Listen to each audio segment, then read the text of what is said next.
The old man and the children. He didn't know what had happened, but they truly were amazing experts.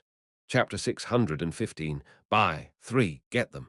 We must save the chief priest Nim, shoot the arrows, call for reinforcements. There were people chasing the escaping Ran, Glen, On, and Hung. They were the priests serving the demonic race as well as others. Put dead mana on the arrows and fire. Go on top of the buildings. Pour dead mana on those bastards' heads. Shoot. Albrew realized why Ran had sent such an urgent request. The enemies were trying to attack using dead mana from who knows where. Dead mana was extremely deadly for anyone except people like black mages, necromancers, and dark elves with the darkness attribute. It makes sense that he is escaping. Albrew quickly lowered the altitude and headed toward Ran. He made eye contact with Ran at that moment. Flick. Ran leisurely greeted him even in such a situation. I don't know whether that's him being respectful or just casual. Either way, this guy was definitely not normal. Me-yo, me-yo. The cat children greeting him weren't normal either. Huff, huff, please save us. Glenn, who was shouting with a desperate look on his face, was showing a normal reaction. This reaction was fitting for mercenary King Bud's close friend. I will take Ran Marlin and the children. Yes, sir. Albrew took out the unbreakable spear after hearing Beecrox's short response. It was still in the shape of the beautiful white gun. Tang, tang, ah, that weapon, it's exploding. Dodge. They did not have enough fighting force unlike when they were in Section 1 because there were so many priests. Alberu used the opening created from the enemies becoming confused and quickly got closer to Ran. Get on. Yes, sir. Ran dragged Jersey as he got on the skeleton wyvern's back. Alberu reached out one hand. Tap, tap. On and Hung quickly climbed up his hand and arm and jumped onto his chest. Huff, huff, me too as for Glenn. Ah, please be quiet. Beecrox grabbed him by the back of his clothes and safely dropped him on the back of the skeleton wyvern. Let's hurry. Alberu looked toward Mary's skeleton monsters, blocking the white star, and quickly started to move. It looks like they realized that we have abducted the chief priest. He saw that the white star was looking at him with an extremely angry gaze and increased his speed. Bang, bang, crackle, you rat-like bastards. Multiple skeleton monsters started to crumble with a single slash from the White Star's sword. But there were too many skeleton monsters. Rumble, roo-woo-wumble, the sky started to roar. Alberu could see that the White Star's sky attribute ancient power was making the sky roar. Even if you use the sky power now, PFFFD, he just ignored it. It could not be helped. The moment they got out of the sinkhole, hurry up and get on the airship. Alberu saw a large airship appear as he heard Iruhaben's shout. It was the airship they had hidden in the forest nearby. In the past, within the southern area of the western continent, this airship that once belonged to the Margaru Empire had tried to attack the jungle's capital. It had ended up in Rosalind and Iruhaben's hands, and the airship that had played a big role in the Margaru Empire had reappeared today. Of course, this airship was much more advanced than the one led by Bear King Searu that Cal had destroyed. She said that she was going to station this next to the magic tower. He recalled something Rosalind had said in the past before stepping onto the airship. His allies, the black orb with Cal inside, the wolf children, even Deputy Chief Priest Carton and the others who had snuck out from the Guard of War's resting place while they were rescuing Cal. Everybody got on. Alberu and the others beside the mercenary king, and Glenn, who had already been in the eastern continent, had come here on this airship. Of course, they had used teleportation magic. Glenn shouted in shock. A teleportation magic circle to transport this large airship whole. This highest-grade mage could not hide his shock. Uwuang, this airship that was currently reacting to the mana and shaking, was a large moving vehicle. As for the captain of this vehicle, Mr. Glenn, please help me. It was Rosalind. Why, yes, of course. Glenn quickly headed to the center of the magic circle. Rayan and Rosalind's mana were twisted together and glowing dark red. Glenn supported them with his mana from the side. All three of their magic levels were highest grade, making them able to do something like this without practicing in advance. My goodness. But Glenn was shocked at this situation. How much money did they spend? He had never seen this airship before because he had been on the eastern continent. That was why he could only gulp after seeing that the entire ship had highest-grade magic stones every so often and was made of expensive materials. Most importantly, something else had shocked him. A couple hundred people can fit on this. This large teleportation magic circle that could transport hundreds of people at once. This many people was pretty much an army. And since the person controlling this teleportation magic circle was Rosalind, if she fills this airship with mages in the future, that would be the birth of an unbelievable mage brigade. She was the future master of the to-be-created magic tower after all. She will have troops equivalent to the troops of a kingdom, even though she would not be a queen. I'm glad she's on our side. Glenn truly felt that way as he channeled his mana. Rosalind opened her eyes at that moment. The sun was all the way out in the sky, and the wind fluttered her hair. That wind was caused by their casting of this large spell. She was the one who had caused it. Crack! As the largest, highest-grade magic stone at the center of the magic circle cracked and then exploded. First destination. We are moving to the Mercenaries Guild. She gave a short explanation before the airship started to teleport. You bastards! They could see the white star, who seemed to have made it past the skeleton monsters, in the distance. Ancient dragon Eruhaben, who was not within the teleportation magic circle, let out a short sigh. My goodness, he's so persistent. He then launched tens of gold arrows toward the white star. He's so annoying. As his attack made the white star hesitate, On and Hung, who were in Alberus' arms, peeked their faces over Alberus' shoulders. Bye-bye, Naya. They then waved their paws to say goodbye to the white star. See you next time. Eruhaben gave the final goodbye as they all disappeared. Now that they were gone, it looked as if the airship had never been in the Endable Kingdom in the first place. As for where it appeared, we've arrived at our first destination. They were inside a forest. This is the right place. This is the exact location. Bud smiled brightly and nodded his head after hearing Rosalind's question. The Mercenaries Guild's shelter is around here, so we can get off now. Bud and Glenn, the Mercenaries Guild's leader, and his close friend, who was just as strong, had attacked the White Star today. That was why the chief executives of the Mercenaries Guild all around the eastern continent would go and hide in their respective shelters starting today. Please take care of me. Deputy Chief Priest Carton. Carton, the priestess of the God of War, was planning on staying here with Bud. No worries. Our Mercenaries Guild members were able to survive thanks to you, Deputy Chief Priestnim. There had been some Mercenaries Guild members who not been able to make it out of the Endable Kingdom, and had stayed in the God of War's resting place with Eruhaben. Carton waved her hand, as if it was nothing. I just did what was expected of me. It wasn't expected of you. Bud smiled like a reliable leader as he shook Carton's hand. By Mercenary King. Bud then responded to Rayon's goodbye with a mischievous smile before being the last to get off the airship. We are now moving to our second destination. Their second destination was also their final destination. Albrew closed his eyes as he heard Rosalind's statement. He could feel his body slowly starting to teleport. Parat. Albrew opened his eyes after feeling a bright light. Ure here, Lord Sherritt. She was out here to greet the airship.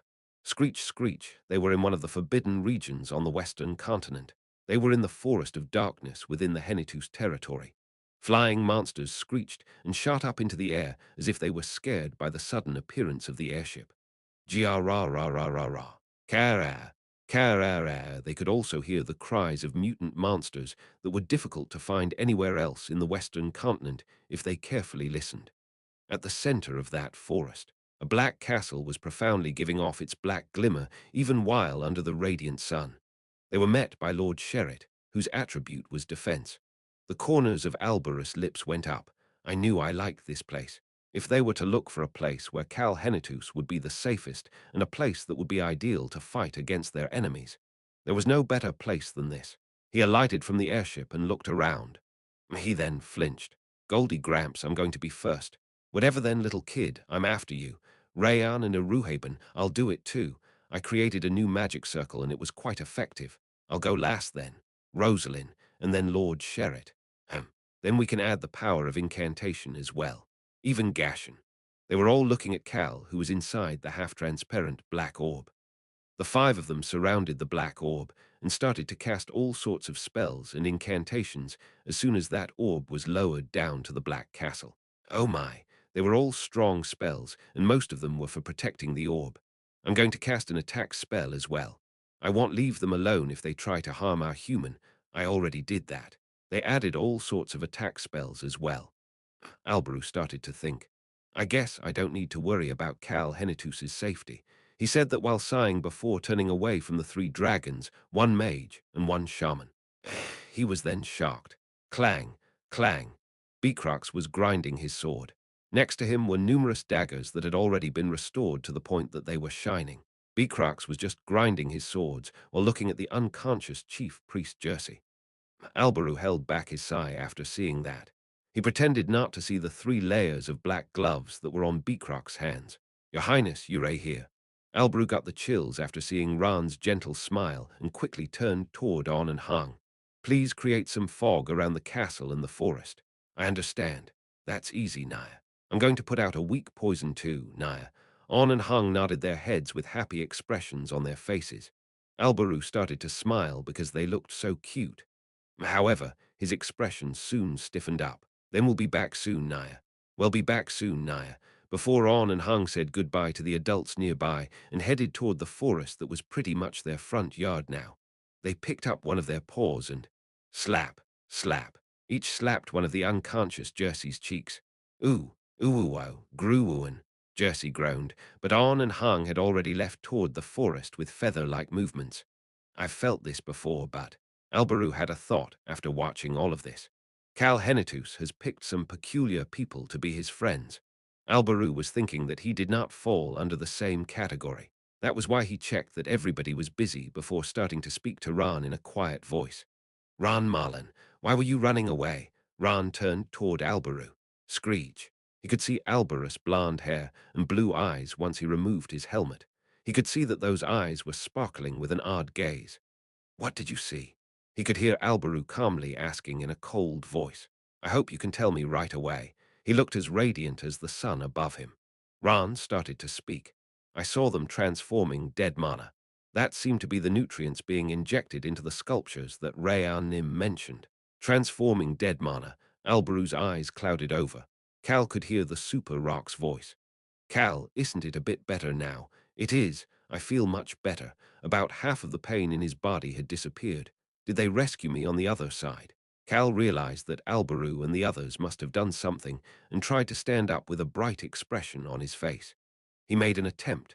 However, there was someone who gently pushed down on his shoulders and made it so that he could not stand up. Commander, you will lie down. That will be the reward for my faith.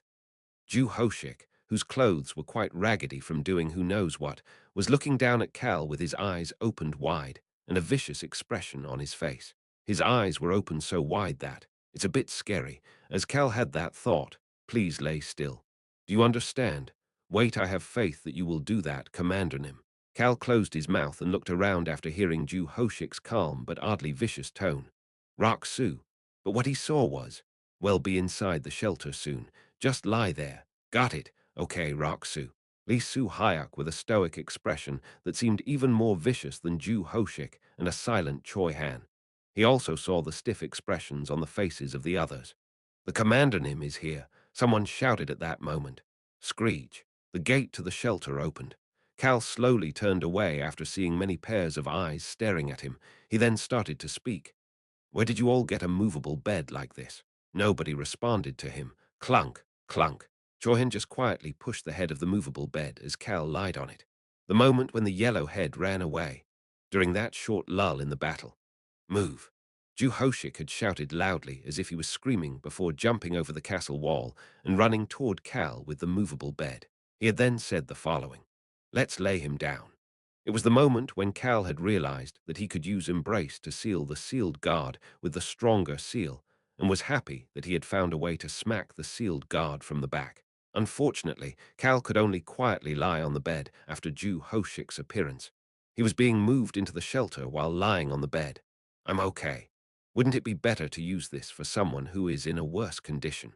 Cal quietly mumbled. Commander Nim, please don't shake my faith. Please, Roxu, hey, you really.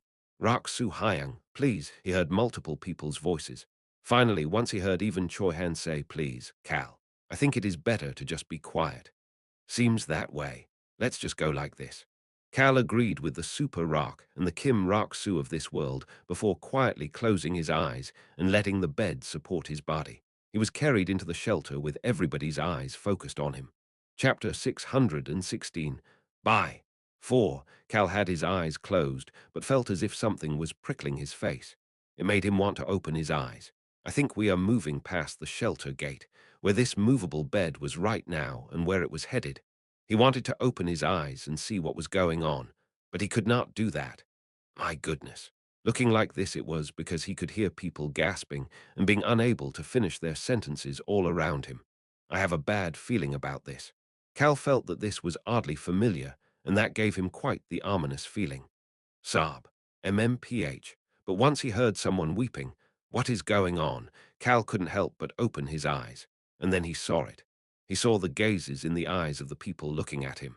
There were all sorts of emotions in their gazes as they looked toward Cal, who was covered in blood and in extreme pain. Most of their eyes were shaking or tearing up. Ah! Cal felt as if he was experiencing something he had faced many times in the Rome Kingdom, in the Western continent, in that other world. The way he was laying on the bed right now, and only had his eyes open, reminded him of when he had woken up with the World Tree's wreath in the Ten-Finger Mountains elf village. His spine felt very cold for some reason. Cal, everybody looks as if they have been moved by you. Cal started to frown after hearing the super rock say that in a calm voice. Are you okay?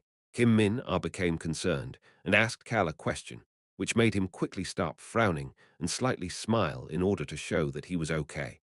It was a gentle smile in his opinion, but Rayan would have said it reminded him of a crushed apple pie and probably told him to smile as he does when he scams people instead.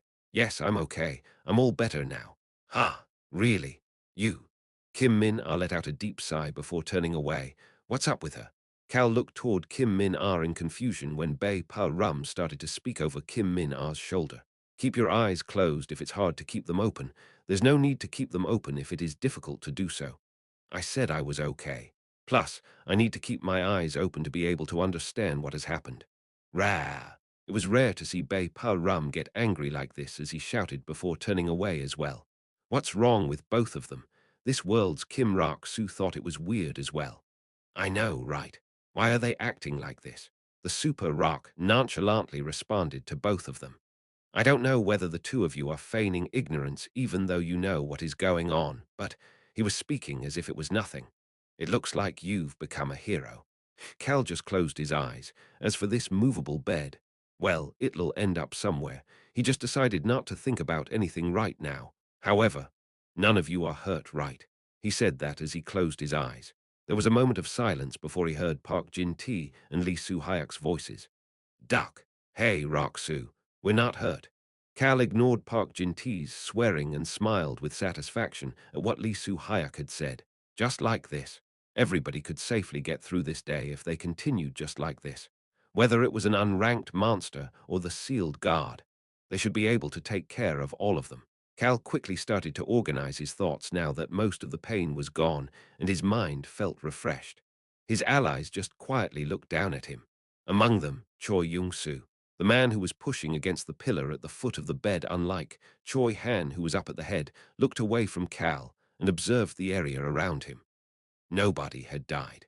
As for the unranked monster, it had lost its eyes and poisonous fangs before it had escaped with numerous injuries on its body.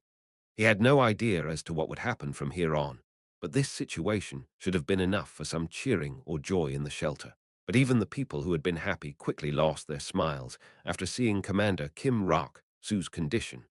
Choi Young-soo could understand how they were feeling. They can't smile after seeing him looking so terrible. Kim Rock-Soo must have been telling the truth about being in less pain as his body wasn't shaking as much, and he was no longer coughing up blood. Choi Young-soo was relieved at that. He was relieved that it seemed as if Cal would not die, but my goodness. Choi Young-soo quickly realized that Cal's condition that made him feel relief was still an extremely critical condition based on the astonished gasps of the people around him. He peeked toward Choi Han for a moment. Choi Han was extremely calm right now, such that it seemed as if the person who had taken away the yellow-headed monster's eyes and poisonous fangs was a different person. Although he looked calm, Choi Young-soo could see that Choi Han's eyes were full of fire. Choi Young-soo presumed that those were fires of anger, but there was something he did not know. Choi Han's eyes were alertly observing the nearby area after having checked on Cal. Choi Han was extremely alert right now, more than anybody else.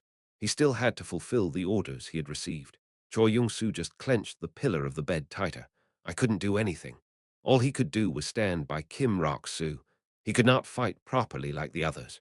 That fact was weighing heavily on Choi Yong-soo's mind. Hey, Yong-soo. He heard Lee Soo-hyuk's voice at that moment. Thank you for being by Rok-soo's side. Choi Yong-soo made eye contact with Lee Soo-hyuk. After looking into his eyes, he could tell that Lee Soo-hyuk said that because he had realized what he was thinking. Although Choi Yong-soo had not chatted much with Lee Soo-hyuk before this, he hardly felt that Lee Soo-hyuk's unexpected consoling was not foreign, and he was thankful for it. Lee Soo-hyuk smiled back after seeing the faint smile on Choi Yong-soo's face and slowly looked away.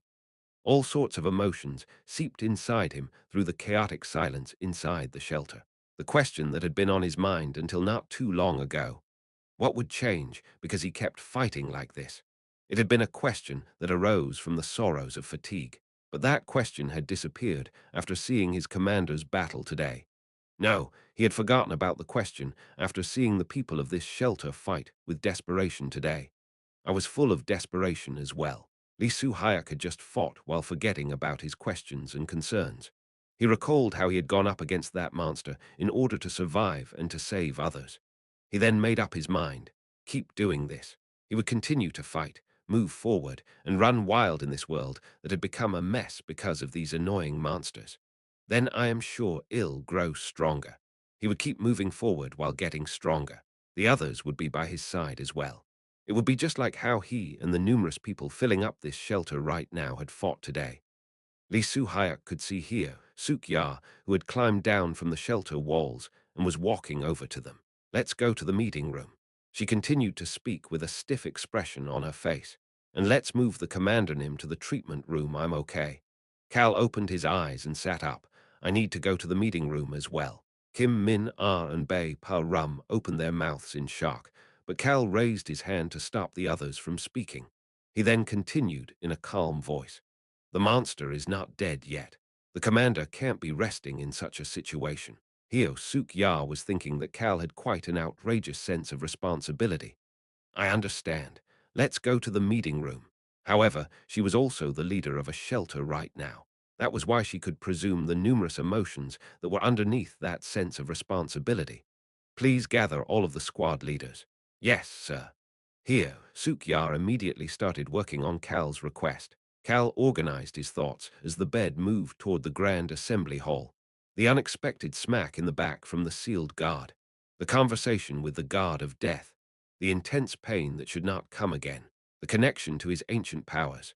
Furthermore, the appearance of the original Kim Rok-soo of this body. Cal's mind was quite the mess because of everything that had happened all at once. But things are getting resolved one by one now. He had found a way to smack the sealed guard in the back.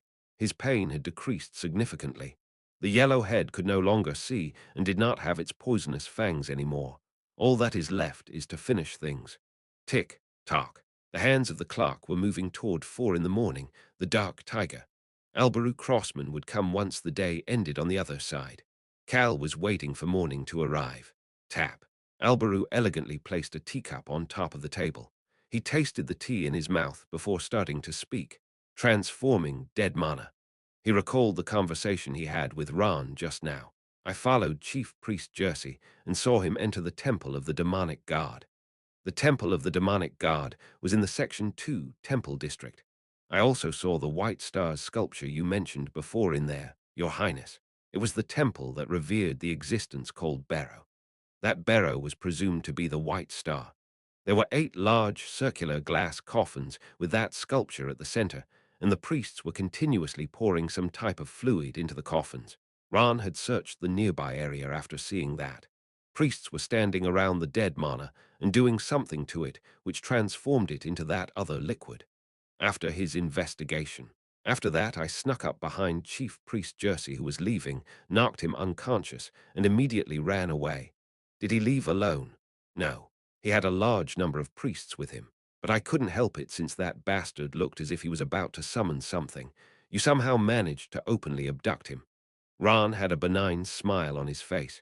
It was quite difficult. It would have been easier to kill him. Albaru felt that his voice was vicious right now. Ran had made the right decision. Albaru raised his hand and started to speak. Pour. Beacrux silently emptied the container of water in his hand. Splash, ah. The unconscious chief priest Jersey's body started to twitch, and his eyelids started to shake. Inside a room in the Black Castle, at a spot that was far away from the others. In this room, where the windows were covered, and the only source of light were the candles inside. Albaru, Ran, and Beacrux. Only the three of them were here with the chief priest. Albaru opened his mouth and started to speak in a stoic voice. I know you're conscious already, so is there a need to keep your eyes closed? Slash, slash. The sound of Beacrux grinding his knives echoed in the room as well. Chief Priest Jersey's body flinched. He heard Albarus' gentle voice at that moment. Everything you are imagining will become a reality if you don't open your eyes right now. What do you think? A gentle smile was on Albaru's face. Should I turn your imaginations into reality? Chief Priest Jersey opened his eyes at that moment. MMPH, MMPH. He then flailed around as best as he could while being completely tied up and glared at Albaru. Um. Albaru just quietly looked down at Jersey. I don't have any plans on torturing him, but unfortunately, he and Beacrux were just putting up an act right now. This place was said to be Rayan's castle. Even if Rayan was a dragon, they couldn't do such terrible deeds inside the place of a child. But it looks like he's been fooled by our ruse. Albaru could read the fear in Jersey's eyes. It seemed as if Beacrux grinding his knives had fooled him. But there was something Albaru did not know. Jersey was feeling even warier from Albarus' stoic gaze that made it feel as if Albaru was looking down as he observed him than from Beacrux grinding his knives. Chief Priest Jersey's shoulders flinched after seeing Albaru get up from the couch and start to walk over to him. Albaru came right up to Jersey and reached his hand out. Jersey, what is inside your head? Albarus' hand slowly raised Jersey's head. Jersey saw it. MMPH, MMPH. He saw one of the Endable Kingdom's counts. He saw the person who had left to invade the Black Castle in the Forest of Darkness with young Master Naru. He saw that the Dark Elf, Count Mark, was inside something that looked like a coffin with an extremely pale complexion. Of course, they had just knocked him unconscious and put him there. That dark elf was completely fine and even had all of his injuries healed. Sadly, Jersey did not know that. All he could see was Count Mark lying there as if he was dead. He heard Albarus' laugh-filled voice by his ears at that moment. It's best to tell us everything you know if you wish to live.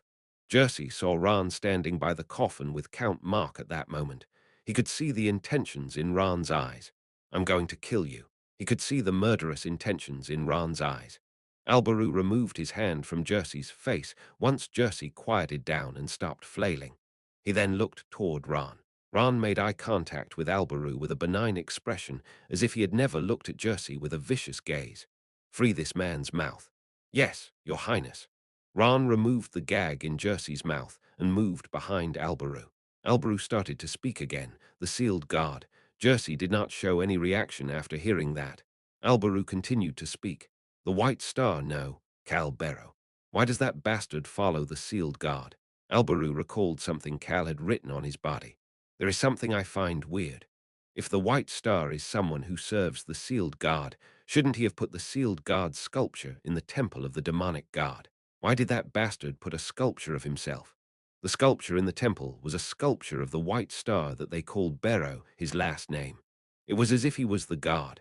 That last phrase had been etched deep inside Albaru's mind. It was because of what Cal had written after that. This is someone who endlessly reincarnates after paying the terrible cost of killing all of his family members. That bastard is someone who cannot have anything that is precious to him because of a curse. The White Star had been cursed to lose anything he found precious. He had not faltered because of that and continued to gather forces as he pushed forward toward his goal. But a bastard like that serving a god, do you think his intentions are true? Absolutely not.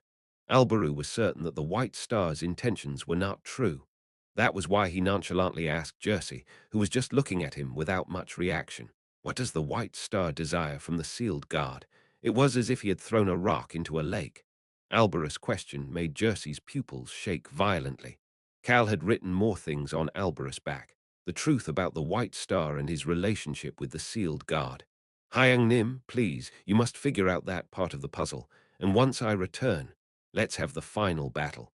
Chapter 617. By 5. The final battle. The peace that would come afterward. Just thinking about that put a smile on Alberus' face.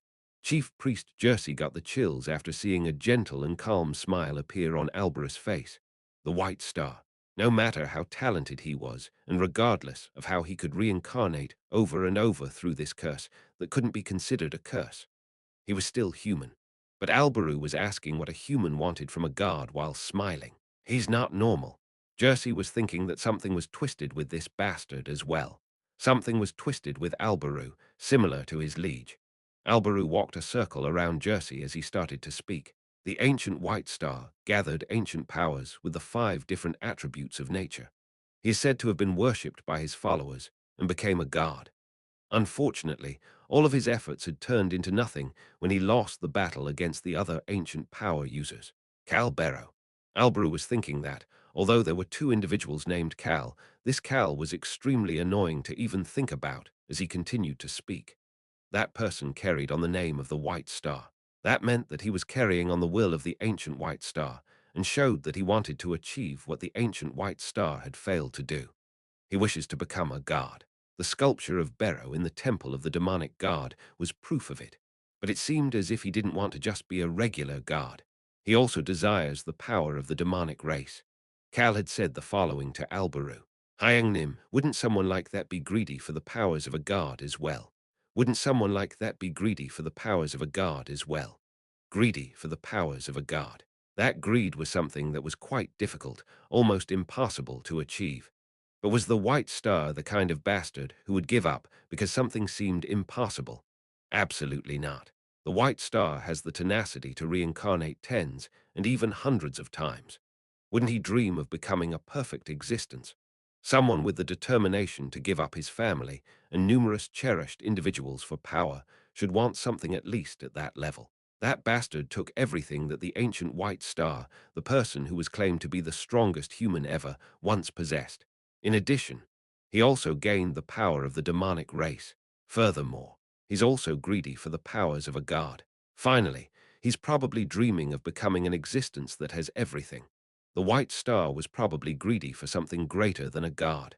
Hyang Nim, do you think the other guards sent us all sorts of signals in order to simply get in the sealed guard's way?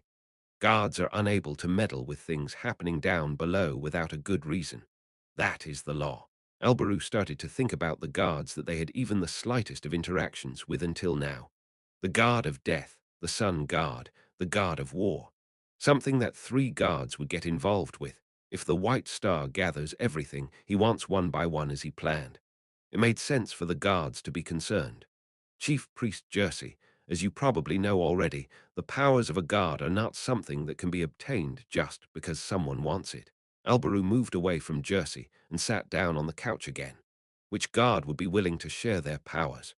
Guards were not benevolent beings that were willing to share everything in Alberus' opinion. They were beings who could curse humans and even their bloodline.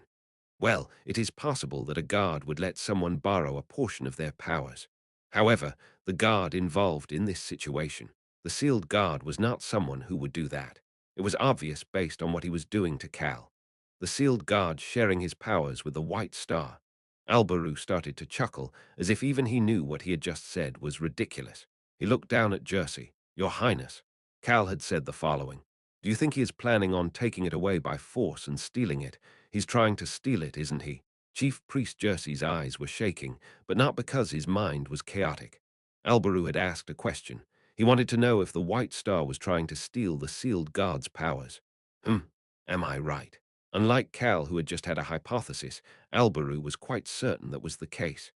Power and influence. Those were things that he wanted to a degree as well, the things that he had desired as he grew up. I'm right. That was why he got the answer he needed just by looking at Jersey's expression. Chief Priest, do you know what kind of expression you have right now? Flinch. Jersey lowered his head as he had no idea what expression was on his face right now.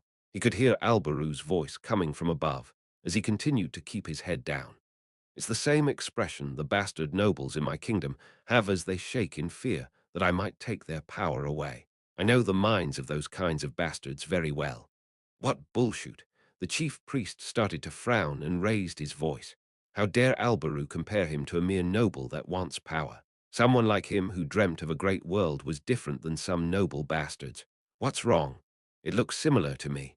Regardless of what Jersey thought, the expressions looked almost exactly the same. Aye. Jersey glared at Albaru as he started to speak. I will not tell you anything. That he then turned toward Beecrox. No matter what cruel things you do to me with those daggers, I am someone who dreams of achieving greatness. I will never say anything. I don't need it. What? Albaru stood up, looked down at Jersey, and nonchalantly commented, I don't need it. I don't need you to say anything. There's no way. Albaru stoically looked down at Jersey, who was at a loss for words at this unexpected situation. Let's not rush things. Albaru wanted to drag all of the information out of this bastard. However, the more urgent something was, the more he couldn't rush things. The most important thing today is Cal Henitus and everyone's survival. He would complete that task first before taking care of other things one by one. Plus, I need this bastard to get anxious. Albaru turned away from Jersey. He then walked out of the room. He heard a flustered Jersey's voice behind him. Don't you want to know how he is planning on stealing a guard's power? He was right. Albaru was curious. It was impossible to destroy a guard. But he could not let Jersey take away his upper hand. It was at that moment, Your Highness. Ron calmly asked him a question. Should I bury that coffin? He was speaking about the sleeping Count Mark, who looked as if he was dead. Ron had a benign smile on his face as he continued to speak. There's no need to leave something useless around to annoy us, is there? He was clearly talking about the coffin. However, his eyes were looking at Jersey. Jersey, who had been adamant that he would persist through even torture, could do nothing as his pupils started to shake again. I guess he is afraid of death. Albaru chuckled and responded back. You take care of things. He then nonchalantly added on as he grabbed the doorknob. Both that and this. Jersey realized that the this was talking about him. Smile. It was because he saw the cold smiles on the faces of the Marlin bastards. Of course, everybody other than Jersey knew that everything that they were saying were just threats that they had no intentions of carrying out. The two of them will dry Jersey out on their own. Albaru was thinking that things had become a bit easier for him. It was at that moment. Beep, beep, he heard a sharp alarm. The video communication device. Albaru took the video communication device out of his pocket. It was an emergency warning signal. The person sending it is Duke Fredo. Duke Fredo, the leader of the vampires who was back in the Endable Kingdom, was contacting him. It seemed to be an emergency. I need to pick this up. He needed to get rid of Jersey and Mark in order to do that. Albaru urgently raised his head. I will get rid of them. Ah. S-H-H-H-H-H-H-H. S-H-H-H-H-H-H-H. A person grabbed the large coffin Count Mark was in with one hand while grabbing Jersey by the back of his clothes with his other hand. He then started to drag both of them away. Please feel free to take care of business. That man was Beecrox. Beecrox then calmly walked out the door. Albaru started to speak after seeing the door close. Ran, your son truly is a sharp man. You're right, Your Highness. He's quite intelligent. Ran pretended as if he wasn't happy before slipping in praise for Beecrox, but Albaru couldn't say anything as he was busy connecting the video communication device right away. Duke Fredo. Albaru then started to frown. CHCHHHHHHHH. We. CHHHHHH. The other side's video communication was quite unstable. The sound was terrible, and the video screen was full of static that they couldn't see anything. That meant that his mana was being disturbed, or that the nearby area was quite unstable. Jersey. Duke Fredo was the reason Albaru didn't have to rush Jersey's questioning, but this situation made Albaru anxious. What is going on?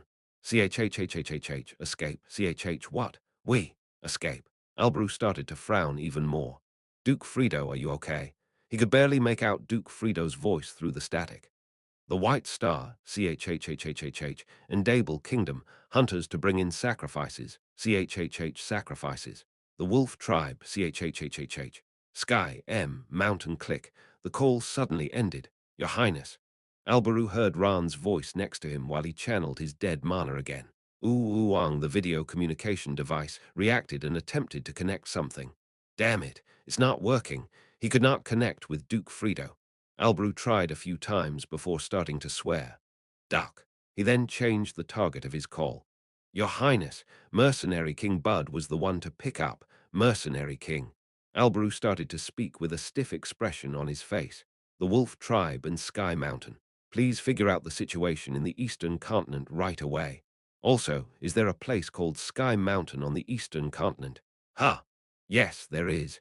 There is a Sky Mountain. But why please take care of what I just told you first? Click. Then he hung up the call. He then started to speak to Ran, who was standing behind him. Go bring Lark over right away. Sky Mountain. The wolves that Duke Frido managed to hide away should be on Sky Mountain. He then immediately contacted the Roan Kingdom's palace. Your Highness, how did the task enough? The person Alberu contacted stopped smiling after seeing Alberu's stiff expression and low voice. Alberu then gave him an order. Immediately contact all kingdoms on the eastern and western continent. Duke Frido had said the following. The White Star, CHHHHHH, Endable Kingdom, hunters to bring in sacrifices. CHHH, that was enough for Alberu to have an idea as to what was going on. The White Star was planning on using the residents of the Endable Kingdom as hunters to bring in sacrifices. He didn't know what the sacrifices were. The Endable Kingdom's warriors might invade and abduct people. He needed to prepare for the worst. Your Highness, what are you saying all of a sudden? Furthermore, we are placing the entire Roan Kingdom on emergency status. Do it now. Your Highness. Alberus' voice calmed down and became even lower. Do it immediately. Do as I say. I will explain it to you later. Yes, sir. He heard his subordinate's response before hanging up the call and looking toward Ran before starting to speak again. The forest of darkness. There were some people he needed to call now that he had Cal staying here. Go bring Duke Henetus and Duchess Violin over. It was at that moment. CHHH, his video communication device shook unstably again. Duke Frido. Alberu quickly connected the call again. CHHHHHH. CHHHHHH, however, the quality was even worse than before. The screen was black and he couldn't hear most of what Frido was saying. Duke Frido, as Alberu raised his voice in frustration. The call ended after Alberu managed to hear just two words. Location, CHHHH, puzzle, CHHH. He had clearly heard Duke Frido say those two words. Only silence filled the room after that. Alberu slowly started to speak in the quiet room. Puzzle, Puzzle City. Alberu turned toward Ran. Ran slowly started to speak as well. It's a city famous for its rock towers and for supposedly falling out of grace with a god. Puzzle City. A city famous for its rock towers and for the Rock Tower Festival. It was the city that was the center of the transportation of goods in the northeast region of the Roan Kingdom. That place had a myth related to being a city that has fallen out of grace with a god. It was also the city that Cal had earned his second ancient power, the vitality of the heart. Alberu opened his mouth and started to mumble. Location, puzzle, and sacrifices. Gathering them, what would happen after gathering sacrifices? Summoning. That should mean that when Frido said location, he was probably talking about where the summoning would happen, and that place was Puzzle City. Alberus' eyes lit up in anger. Ha, he started to smile in disbelief. He's going to come to the Roan Kingdom. Silence filled the room again. But Alberu was the one to break the silence again. I guess he wants to die. He looked out the window. The sun was setting, and the red sky was visible along with the dark blue night sky. 6 p.m. The day would end in 6 hours. Cal opened his eyes that he had closed once he got on the watchtower and started to speak. 1 hour. It would be 8 a.m. in just 1 hour. That would mean that Cal Henetus on the other side would have safely lived past the day. Hey, Roxu, what do you mean by 1 hour? Cal turned his head after hearing a voice behind him. Lisu Hayek walked up to the watchtower. Only the two of them were here right now. Hey, Roxu, did you have something to say to me? Yes, Hyang Nim. Cal had asked the other Kim Roxu inside his body. The other Kim Roxu had had a lot of influence on this decision. Cal and Kim Rock-soo had come to a conclusion after discussing this issue with each other for a long time. I'm going to do it now. You need to think about my situation once you leave. The Kim Rock-soo from this world responded without any hesitation. Is it really okay to tell him? Tell him. It's okay to tell Soo Hyuk Hyang. I want to tell him. Cal nodded his head after hearing that Kim Rock-soo wanted to do so. It was time to tell Lee Soo Hyuk the truth. Chapter 618, A Human is Here. One Rock Sue, is your body feeling okay? Cal started to think after hearing what Lee Soo Hyuk said to him as soon as he came up. Is this the right time to tell him? The Kim Rock-soo of this world responded to him. You're probably thinking about telling him after taking care of the monster. But who knows when you will go back? That is true. But what if his mind is a chaotic mess during the battle because I tell him the truth right now? Su Hayek Hyang already knows that you are different from before, doesn't he? Cal recalled what Lee Su Hayek had told him earlier in the night before they started the battle. Kim Rock-soo, I know that you are hiding something. You are the same Kim Rock-soo I know from the past, but I know that something has changed. The Kim Rock-soo of this world calmly continued to speak. I understand why you are hesitating. PFFFD. Cal subconsciously chuckled. Although the Kim Rock-soo of this world was only 20 years old, Cal thought that the only one who could truly understand him was himself. It is beneficial to tell him, yes. Plus, Su Hayek Hyang isn't the type to carry a chaotic mindset into battle. That's true. It was beneficial to tell him. However, Cal couldn't help but think about the Lee Su Hayek of his world who had left his side a long time ago. I also need to think about your situation once I leave. Yes, the situation once Cal left this body. It was possible that the Kim Rock-soo of this world would take over the body right away, but it was also possible that he might faint or something and take some time before he woke up in his body again. It would be great to have at least one helper in case something like that happened. Rock-soo. Cal made up his mind. Yes, Hyung, your body. Cal nodded his head after hearing the question again.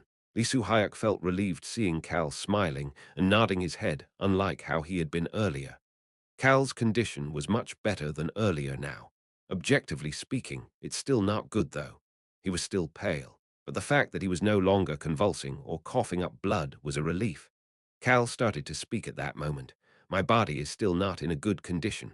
Flinch. Lee Su-hyuk's shoulders flinched. I thought he had been okay since our meeting in the Grand Assembly Hall earlier. Had all of that been an act? Had he pretended to be okay because he was concerned that the others would be worried? Lee Su-hyuk's face completely stiffened after hearing what Cal said next. Su-hyuk Hyung, to be honest with you, my body's condition has been terrible since before I met up with you here. Step, step. Cal slowly walked to the railing of the watchtower.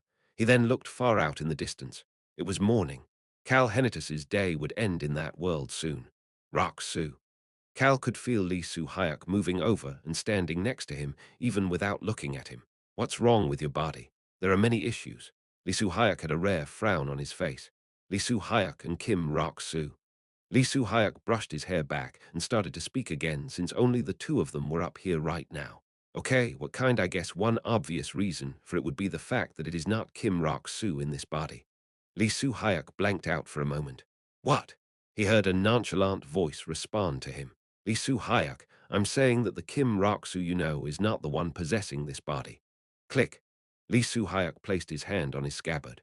Cal quietly looked at him while Lee Su-hyuk silently removed his scabbard from his hip. He then placed it on one side of the watchtower. He then looked back toward Cal. Explain. Cal quietly observed Lee Su-hyuk, who unarmed himself to make the gesture that he would listen to what Cal had to say. Cal started to speak. I'm a Kim Rock-soo you don't know. Similar to how the Kim Rock-soo of this world was still young, the Lee Su-hyuk here was much younger than the final memory Cal had of Lee Su-hyuk. I am 36 years old. No, I guess I'm 38 now. Anyway, I'm older than you. PFFFD. Cal chuckled. I'm actually the Hyung here. Cal casually looked away from Lee Su-hyuk, whose eyebrows had slightly lifted up. It was now early November. The cold morning breeze brushed past his cheeks. Cal started to share his story. In my world, once I turned 36 years old, silence filled the area for a moment. Cal soon started to speak again. There is no longer a team leader, Lee Su-hyuk. Lee Su-hyuk let out a small gasp. Choi Young-soo, Grandma Kim, the Lee siblings, Park Jin-tae, none of you are there. Cal stopped talking again. Lee Su-hyuk just quietly stared at Cal. He finally realized what the difference he had felt from Kim Rock-soo had been. He had originally thought it was because Kim Rock-soo had used very odd abilities to be considered as having foresight. He had also thought that it was because Kim Rock-soo had seemed sharper than before and had a way of drawing people to him unlike in the past. But they were both wrong. Those eyes that were preparing for the future and the enemy that might show up at any moment were extremely deep. They were too deep to say that they were the eyes of a 20-year-old, even if they had become deeper, because he knew some things about the future. They were too deep to say that it was just because he knew a lot of things. There were a lot of emotions in them. Lee Soo-hyuk was someone who had dreamt of becoming an action movie actor. That was why he could tell that there were numerous emotions behind Kim Rok-soo's eyes. They were always there. He finally realized it. Cal finally started to speak again. And I am the only one who survived. Everybody had died. But I am still alive. Lee Soo-hyuk thought Cal looked extremely tired as he said that. But Cal quickly pushed that fatigue out of his eyes. A firm yet stoic gaze was directed at Lee Soo-hyuk once again. Lee Soo-hyuk felt this Kim Rok-soo's true age for the first time. He's an adult. He's much older than I am. Cal didn't know what Lee Soo-hyuk was thinking and just focused on explaining things to Lee Soo-hyuk. There was no need to share the pieces of emotions that remained in his mind with Lee Soo-hyuk. I woke up one day, and I ended up in this world's Kim Rok-soo's body. I had thought that I had returned to the past, however this place was not the past. It was not the past, but a different world. A parallel universe. Yes, I realized that it was a parallel universe. This is a different Earth. It is different from the place I know. Lee Soo-hyuk was thinking that Cal's voice was quite calm. Anyway, I started to do everything I could do since I realized that fact. That sentence, Lee Soo-hyuk could sense the heavy weight of everything through that single sentence. It was because he had seen, heard, or experienced everything Kim Rok-soo had done since then. Anyway, that word could not explain the time that had passed. Everything I could do. These words were too trivial to explain everything he had done. And once we defeat this first unranked monster, I think that I will probably return to my own world after that. Cal pointed toward his heart. By the way, the real Roxu is in here. He'll return later. He's also seeing and hearing this conversation as well as everything that is going on. Lee Soo-hyuk stopped frowning. Cal thought that this was very much like Lee Soo-hyuk as he continued to speak. Lee Soo-hyuk, telling you about all of this was something that both of us decided together. Cal stopped there and quietly observed Lee Soo-hyuk. He was also looking right at Cal as he started to speak. I see. All he got back was that short response. You don't question whether I am lying, Rock-soo. Lee Soo-hyuk walked over to Cal, plop. He then placed his hand on Cal's shoulder. His expression was quite serious. Lee Soo-hyuk was your Hyung in that world too, right? Yes. He was his Hyung, team leader, role model, and family. And I am this world's Rock-soo's Hyung. A picturesque smile appeared on Lee Soo-hyuk's face. Rock-soo, call me Hyung. It's rude to call your Hyung you, don't you agree? Ha! Cal let out a short laugh, as expected of Soo-hyuk Hyung. I know, right? Cal agreed with this world's Kim Rok-soo's assessment. Lee Soo-hyuk continued to speak as if he said nothing weird. All sorts of things are happening in this world. Something like this is nothing. He then picked his sword back up. Rock-soo, I've seen how much you've struggled. Not just me, everybody saw it. How could we suspect you after all of that? Lee Soo-hyuk had seen the despair in Cal's eyes. That was not something anybody could fake. Such a person, you think I would question someone who tried to save not just me but everybody else here? Lee Soo-hyuk shook his head. I can't do that. That's how you are, Hyung. Lee Soo-hyuk nodded his head with satisfaction after seeing that Cal had returned to speaking respectfully to him. He then nonchalantly made a comment. How did I die in the other world? Cal nonchalantly responded back. Saving my life. Lee Soo-hyuk turned toward Cal. You were saving our team members and other people as well. You saved people left and right before leaving the world before I did. Sounds exactly like you, me. Yes, that's exactly how you look right now. You look like you would even get yourself killed to save the person next to you. So take care of yourself too. That was the meaning behind Lee Soo-hyuk's statement, but Cal shook his head. Hyung, you're wrong. Lee Soo-hyuk could see Cal's firm gaze. I will survive no matter what. Cal's confident voice had more conviction than ever before. Lee Soo-hyuk then realized this. So Hyung, please survive no matter what as well. You must survive no matter what happens. This punk wants me and himself. He wants everybody to survive. Lee Soo-hyuk could feel a deep sense of commitment that he couldn't even fathom. That was why he responded like this. I plan on surviving. He added on without any hesitation. All of us together. Lee Soo-hyuk was also being serious, and Cal, as well as the Kim Rok-soo of this world, could feel it. A slightly warmer than before, but still cold breeze brushed past them. Cal felt as if that breeze was washing away a lot of different feelings inside him. Lee Soo-hyuk calmly asked a question at that moment. What are you like in your original world? I'm not sure. Cal wondered if it was okay to have such a peaceful conversation like this with the Lee Soo Hayek of this world, but decided to respond for now. I just lived a so-so life until a few years ago. I just worked my ass off at work. But after that, he had opened his eyes in a new body named Cal Henitus and had lived about 2 years in that body. There weren't many ways to express what had happened during those past 2 years. If he had to pick something now, though, these days, it is easier to push forward. Really? Yes, Hyang. Cal closed his eyes for a moment. The memories of the past few years brushed through his mind. I have a lot of things I need to do. Numerous things that were not fighting monsters came up and prevented him from having his slacker life. There are many people waiting for me as well. Forget rolling around and lazing at home. There were too many people he had to meet with. In addition, there are many people I wish to see as well. At that moment, Cal looked toward a section of the watchtower. He saw the clock strike 8 a.m. as the alarm continued to ring. Heh! Cal let out a chuckle. Hee ha ha ha. That chuckle then turned into loud laughter. Rock Sue, why are you suddenly laughing? Lee Soo Hayek found this random laughter to be odd, but he could see that Cal's laughter was quite refreshing. Cal continued to laugh as he responded to the question.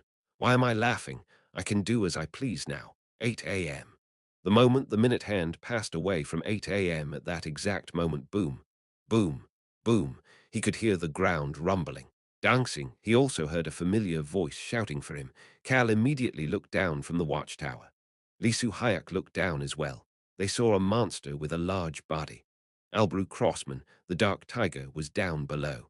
Lee Soo Hayek could see the smile appearing on the dark tiger's face.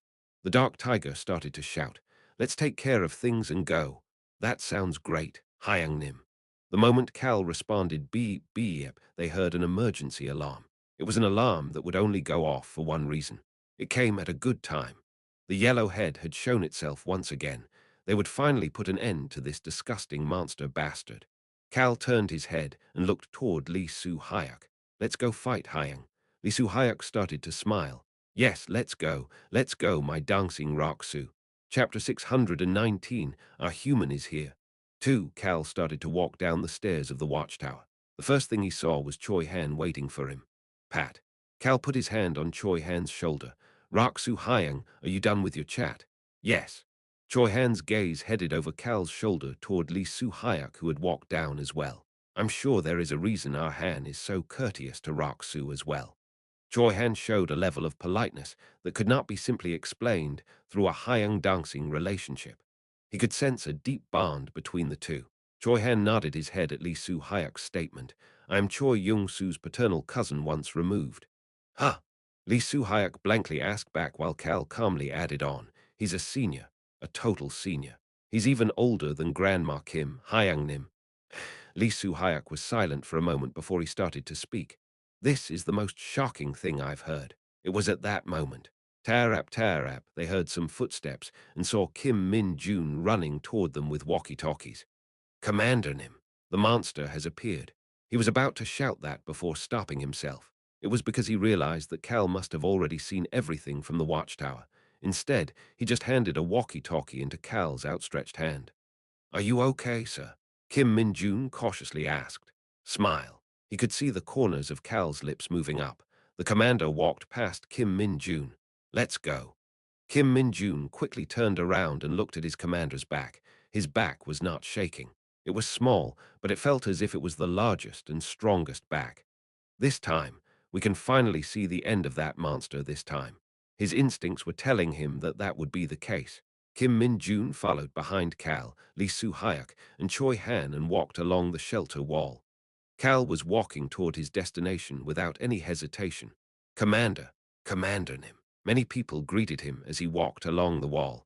The monster had appeared again. The yellow head was charging toward them through the fog that was covering the sun. Could they win? The people were half filled with fear and half filled with worry, but they all clenched their weapons after seeing the calm and peaceful demeanor of the person in charge. Commander. Here, Suk Ya was guarding the shelter gate. She made eye contact with the approaching commander. Please open the gate. Here, Suk Ya did not say anything back to Cal. She just gave the signal. Screech, the gate opened, and wind gathered around Cal's ankles.